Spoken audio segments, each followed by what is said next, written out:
Plastics are, in many ways, amazing materials. They are cheap to produce and present unrivaled functional properties, making them the go-to material for many different applications and consumer goods. However, the problem with plastics is that their production has increased 20-fold in the last half-century, going from 15 million tons in 1964 to 311 million tons in 2014. And this number is expected to double again over the next 20 years. As things stand right now, a lot of this plastic ends up as trash, and only 9% of plastic trash is being recycled. The rest of it is sent to landfills, incinerators, or ends up as litter in the natural environment. It's about time that we rethink the plastic economy. In this session, you're going to hear two changemakers from the Boston area. In the first part, Amy Perlmutter will discuss how cities working to become zero waste can address the challenge of plastic waste. And in the second part, you're going to hear an entrepreneur, Ravish Maditya, who saw a business opportunity in helping businesses design plastic packaging for better recyclability. Please meet Amy and Ravish.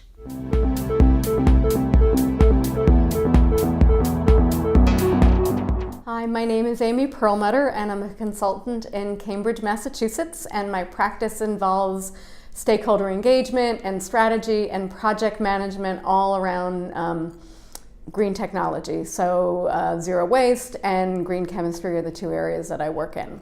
And my passion is trying to create partnerships and encourage enterprises that make the world a better place, so that reduce our footprint on the planet.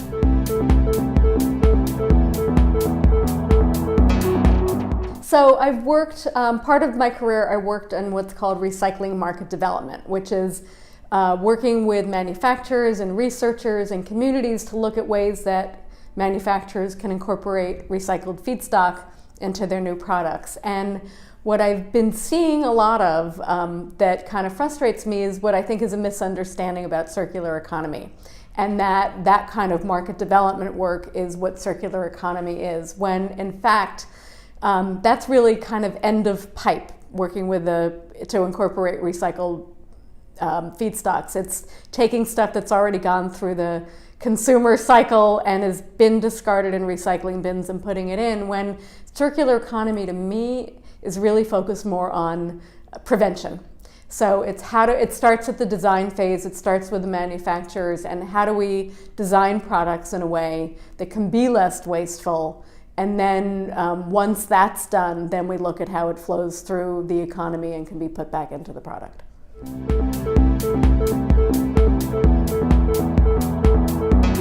So what is a zero waste city? And to me, a zero waste city is one where everybody is aware of the goal to reduce their waste, to create less waste, and to make sure that whatever stuff they do have to discard is recyclable. So it's infused everywhere. It's everywhere you go. There are, policies and programs in place that can support those activities, but there's an underlying fundamental awareness of the concepts of zero waste and thinking about consumption and looking at ways and providing opportunities to reduce consumption and to make sure that what is left over is reused, repaired, and recycled.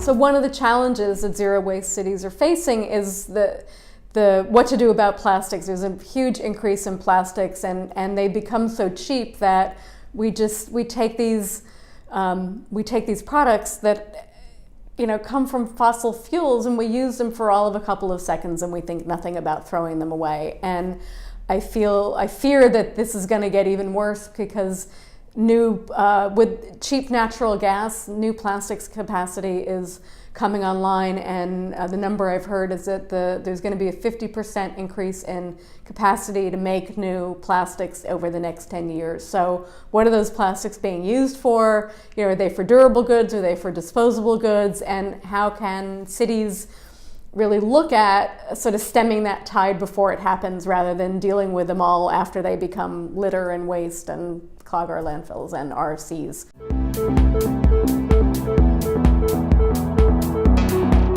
So what can cities do to eliminate the plastic waste or reduce the plastic waste? And I think that there's a lot of things that are going on. I mean, we're seeing plastic bag bans all around the country, and I know bans on straws and other single-use plastics, and I think that those are important. I think we need to look at, just again, to be thinking about materials. We don't think enough about materials, and look at how we can create carrots and sticks to change things. And I think we have to bring the public along in this and make them understand the impacts of these things. And we really need to be thinking about creating a cleaner plastic stream for recycling as well. And because again, with this cheap natural gas and plastics, virgin plastics being so cheap, it's harder now for recycled plastics to compete unless they're really clean. I think cities can engage industry and say, hey, you need to do more to take responsibility for the products that you're making us manage, that you create, and create some of those partnerships. I think cities can look at working regionally and even nationally with other cities, because one city alone might not be able to make a difference, but if you create a lot of them together, they can make a difference. So purchasing products with recycled content, requiring that they're high recycled content is important. Looking at leasing products so that the company who you get them from is responsible for taking them back. I think there are a lot of models out there, and we can be sort of continuing to look at what the best practices are. Europe is looking to ban a whole bunch of plastics that aren't recyclable or compostable, and I believe that those are the kinds of things that cities can do that can make a difference.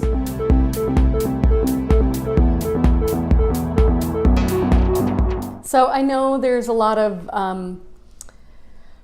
interest in moving to a bioeconomy and bioplastics and bio-based plastics, and there's a difference between bioplastics and bio-based plastics that I want to just sort of explain first. So bio-based plastics are plastics that are made from plant materials, bio-based materials, and a lot of people think that just because they're made from biomaterials that they're biodegradable, and they're not. So you can make a biodegradable plastic from petroleum or natural gas or plants, and you can make a non-biodegradable plastic from those feedstocks as well. It's really just the way that the molecules are organized. And so I think we need to get some clarification on that, so that we're, again, getting back to the previous thing I mentioned about keeping our streams, if we want to recycle or compost them, they need to be very clean.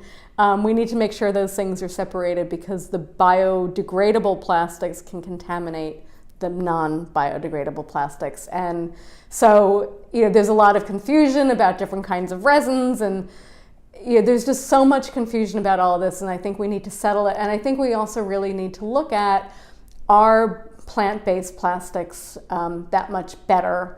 Are biodegradable plastics that much better? Because I know that around here, people are excited about using a biodegradable plastic, but then they put it in the garbage.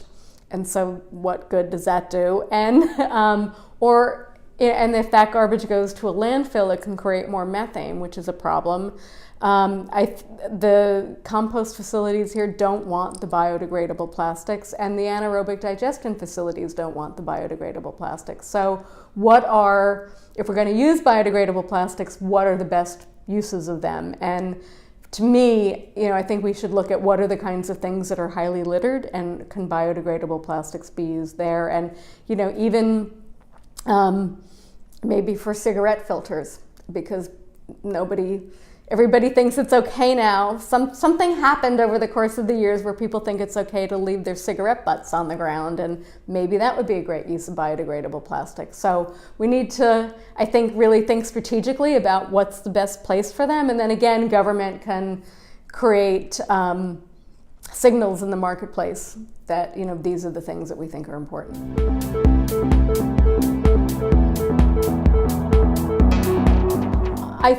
A lot of people probably know China took most of our recyclables, and we got to be sloppy over the years with our recycling, because China was taking all kinds of crap mixed in with our recyclables, and we've moved to single stream, which has led to higher contamination. And I actually think that China saying, we're not going to do this anymore, is a really good thing. And I think it gives cities an opportunity to look at creating local markets and or regional markets. And so how can we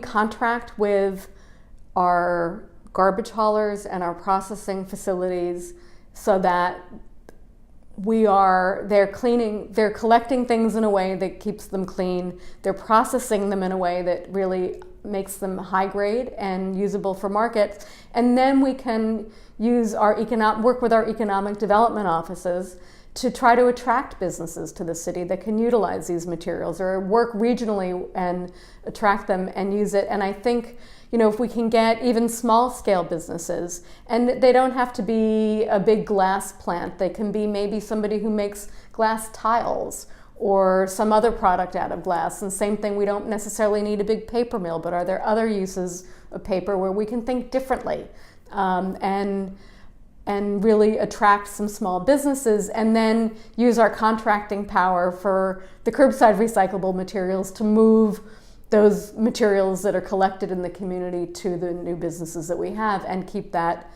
materials flow within the community.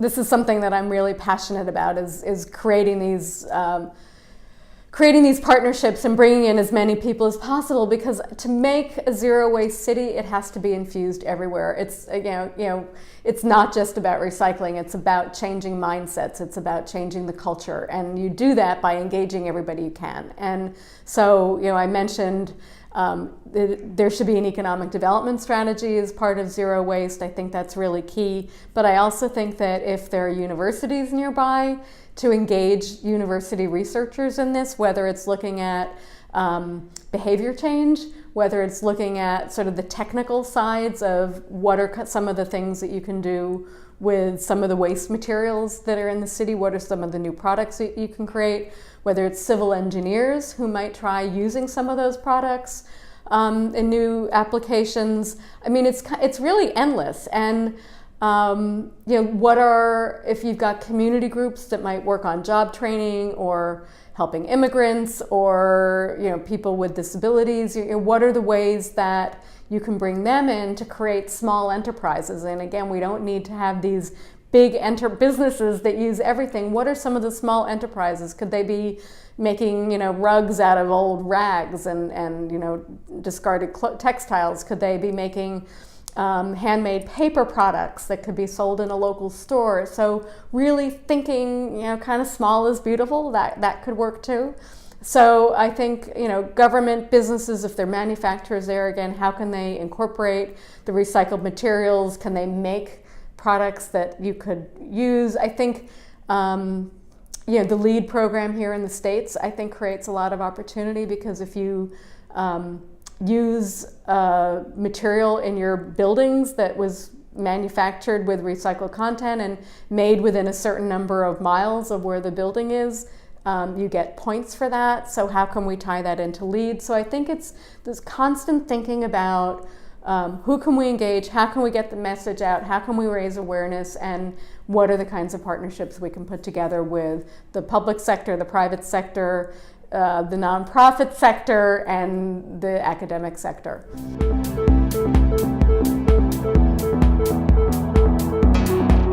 So my closing message would be that I think we can't wait for government to tell us what to do, and that we need to take responsibility for the materials that we generate, the waste that we create, and also think about that we're on a planet with finite resources.